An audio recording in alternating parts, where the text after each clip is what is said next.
আপোনাক যেতিয়া লণ্ডন অলিম্পিকত জ্বলন্ত অগ্নি শিখাডাল আপোনাৰ হাতত তুলি দিয়া হৈছিলে সেই সময়ত অনুভৱ কেনেকুৱা হৈছিলে আপোনাৰ?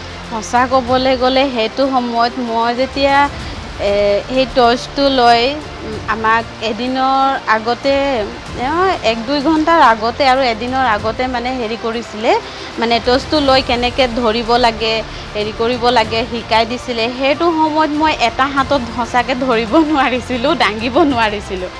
আৰু যেতিয়া মই জুই আমাৰ হেৰি টৰ্চটোত জুই লগাই দিছে আৰু জুইৰ সৈতে মই ধৰি গৈছোঁ, তেতিয়া আপোনালোক ফটোও চাইছে চাগে, মই এখন হাতত ধৰিছোঁ, এখন হাতত ক্লেপ কৰিছোঁ। মোৰ মানে সেইটো পাৱাৰ আৰু সেইটো হেৰি ক'ৰ পৰা আহিলে মই মানে ক'ব নোৱাৰোঁ। মোৰ মানে এতিয়াও হেৰি হৈ যায়, মই যে কিবা এটা যে কৰিব পাৰিছোঁ আৰু মোৰ দেশৰ কাৰণে। আৰু চবেই তাত ইণ্ডিয়া ইণ্ডিয়া বুলি চিঞৰি আছিল। মই তাত মানে লণ্ডনত বহুত সেনেকৈ ইণ্ডিয়ান মানুহ লগ পাইছিলোঁ। তেওঁলোক মোৰ নাম আৰু মোৰ মানে ইণ্ডিয়াৰ হয় বুলি খুব চিঞৰিছিলে। মোক বহুত ভাল লাগিছিলে সেইটো সময়ত। তাৰ পৰা ঘূৰি আহোঁতে সেইদিনাখনে যেতিয়া মই ঘূৰি আহিছোঁ, সেইদিনাখন আমাৰ ইয়াত বৰবৰুৱা পূজা ফিল্ডত একদম বহুত ডাঙৰকৈ এখন সম্বৰ্ধনা অনুষ্ঠান পাতিছিলে।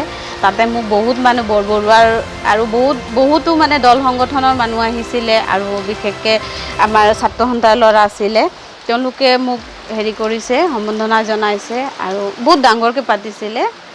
তাৰপাছত তাৰ পৰা ঘৰ ঘূৰি যেতিয়া গ'লোঁ, ঘৰত আমাৰ হেৰি আহিছিলে,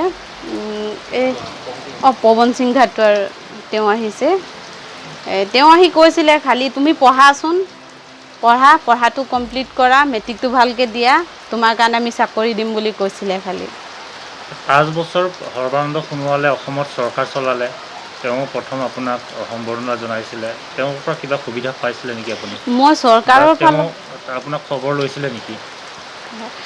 মই চৰকাৰৰ ফালৰ পৰা মই এনেকৈ সুবিধা একো সুবিধা পোৱা নাই এতিয়ালৈকে।